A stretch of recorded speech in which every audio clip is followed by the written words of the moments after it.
Well, welcome back into another edition of On the Record, where we're previewing upcoming series for the Arizona Diamondbacks this weekend. They're taking on the 24-12 Baltimore Orioles, and here to discuss the Orioles with us today is Jake Rill, who covers the team for MLB.com out in Baltimore. Jake, thanks for hopping on today. We really appreciate it. Yeah, no problem, Jesse. Thanks for having me on. So, Jake, this Orioles team, as I mentioned, 24-12, one of the best records in all of baseball early in the season. Of course, they had a pretty darn good year last season as well. The expectations were pretty big coming into this year, and it seems like they've really lived up to those expectations so far. Yeah, they really have. I mean, they've played well in all facets of the game. They've hit a lot of home runs. They've pitched really well. I think they still felt like coming into this year, maybe they were again being slighted a little bit. Just a lot of those projection systems somehow still did not have them finishing first or some even second in the AL East. And, they didn't luck into 101 wins last year. They were a really good team. They have all this young talent that's just continuing to get better as they continue to gain experience. So I think, again, they felt maybe a little bit slighted coming into the season. And, they're coming out here and proving that they're a really good team again so far. You mentioned the young talent that this Orioles team has. I mean, I look at Adley Rutschman, first-round pick in 2019. Gunnar Henderson was a second-round pick that year. Jordan Westburg, they got early in the 2020 draft. Colton Cowser was a first-round pick in 2021. What kind of secret sauce do the Orioles have going on behind the scenes that allows them to just hit on, it seems like, almost all of their early picks here over the last few years? Yeah, I don't know if there's a secret sauce. I just know, Mike Elias has done a really good job of rebuilding this whole system. Very analytic driven. The front office, Sig Dahl, his assistant GM, is very into the analytics, and they just do a good job of identifying guys. And they also go through, thorough interviews with these prospects. They want guys who are high character guys who fit into their system. And they identified a whole bunch just there with the group that you named.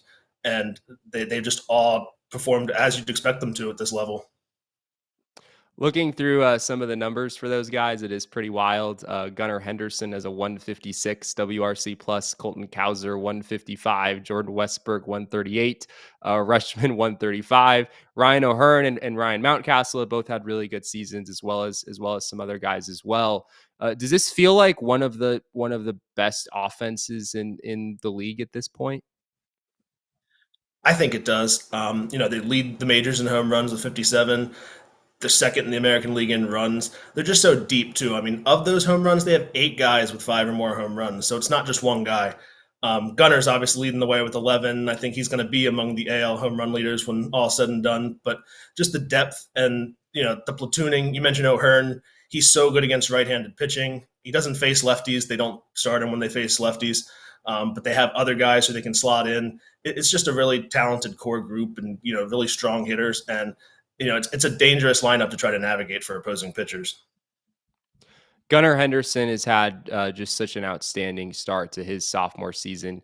Somewhat unlike Corbin Carroll, of course, those guys have sort of been compared quite a bit here over the last couple of years, both sort of the consensus number 1 and number 2 prospects in baseball entering last year. They, of course, were both unanimous Rookie of the Year winners.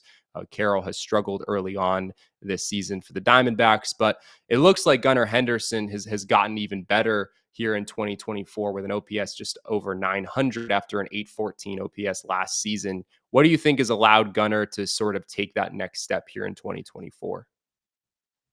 I think confidence is a big thing.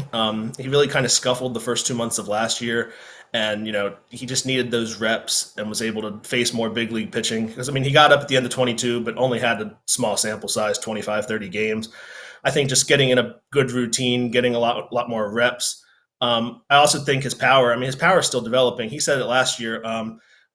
He had a 462 home run last June against Kansas City, and he said, I haven't even reached my man strength phase yet.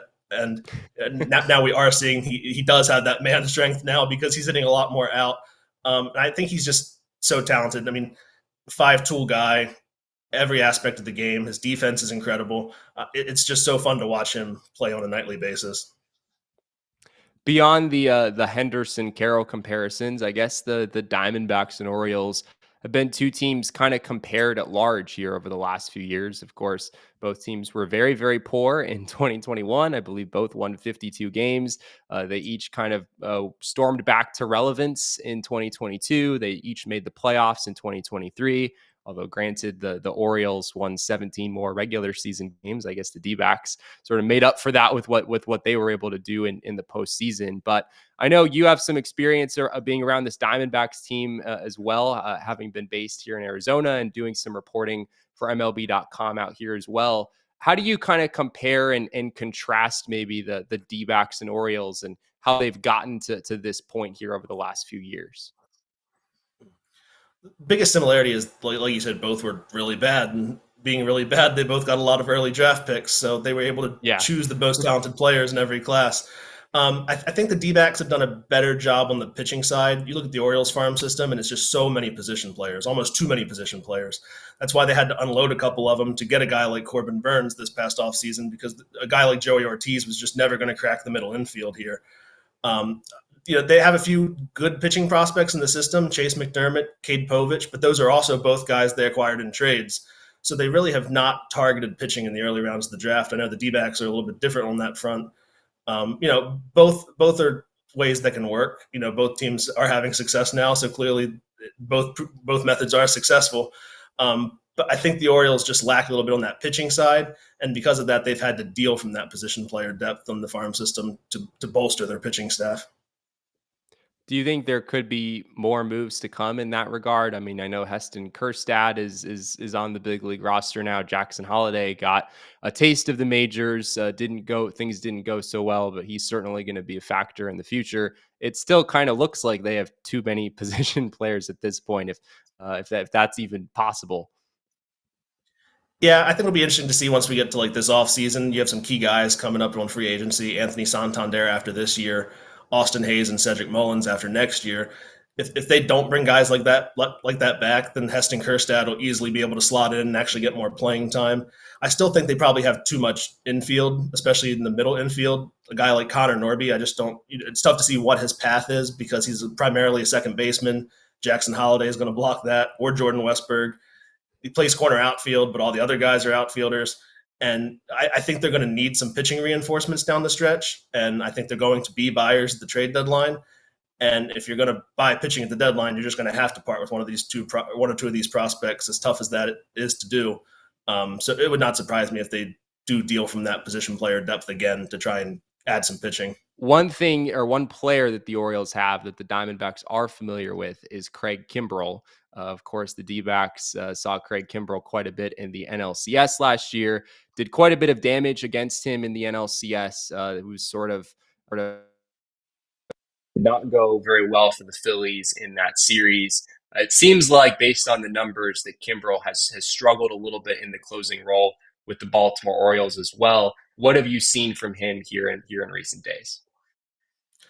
Well, the thing is, at the beginning of the year, he was not struggling. He had a 0.82 ERA after 11 outings. His velo was down, but he was finding ways to still get hitters out. It was really impressive, kind of, to watch that even though he wasn't lighting up the radar gun, he was only hitting 94, but his knuckle curve was looking really sharp. He looked really impressive. Then this past week and a half or so, it's been completely different.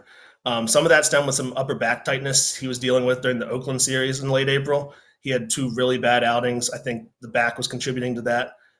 But over these past five outings, four of them he's come in with a save opportunity, and he's failed to convert all of those four. He went 1, 2, 3 in Wow. the fifth, which was still really good. But those four outings have just not been sharp. I mean, Wednesday night in Washington, he retired the first two batters and then gives up a home run, then a walk, then another walk.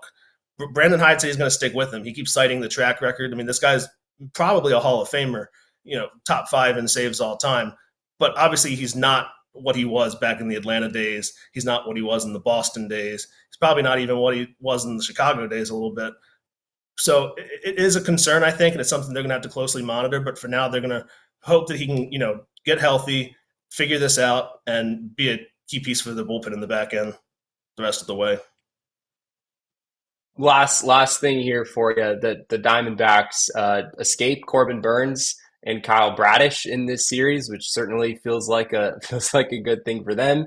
But looking at these pitching matchups, the Orioles still have three pretty formidable starting pitchers, at least based on the numbers. We've got Brandon Pfaadt going against Cole Irvin on Friday. We have John Means going against Ryan Nelson on Saturday, and then Dean Kramer against Zach Gallen in the finale on Sunday. What can you tell us just about those three Orioles starters and kind of what stands out about each of them?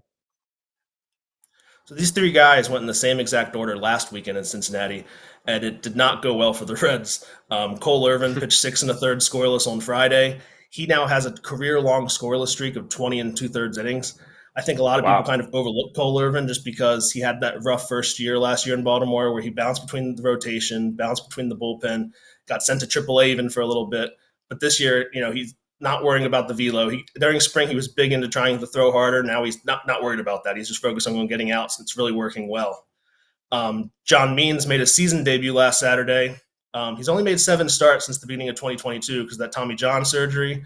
Made 4 starts last September, then had the flare up that kept him out of the postseason. Then his offseason program started a month late. He was dealing with a left forearm strain. He made 6 rehab starts because they really wanted him to build up innings and kind of have his version of a spring training. Then he throws 7 scoreless against Cincinnati last Saturday. I mean, when he's at his best, he has no Wow. hit caliber stuff because we saw it in 2021 when he threw the no hitter in Seattle. Even last year, he took a no hit bid into the 7th or 8th in Cleveland last September. So when he's at his best, his changeup's really tough to hit, and he has no hit type stuff. And then Dean Kramer last Sunday threw 6 scoreless innings. He's only allowed 2 runs over his last 13 innings. He just has so many different ways to get guys out. He has a 6 pitch mix. He's been mixing in a splitter with that this year. It's been really interesting to see just how he faces hitters, how he decides which pitch to use. It's really impressive just with the whole mix that he has. So, like you said, a win for the D-backs to avoid Burns and Bradish, but they're also facing 3 guys who are all pitching really well right now. And this rotation, despite being banged up, despite not having Grayson Rodriguez, despite having guys who have been injured, this has been one of the best rotations in the American League so far. Well, certainly a big test for the Diamondbacks coming up this weekend against a very, very good Baltimore Orioles team. Excited to see how it all unfolds. Should be very interesting. And Jake, we once again really appreciate your time today. Yep, no problem. Thanks for having me.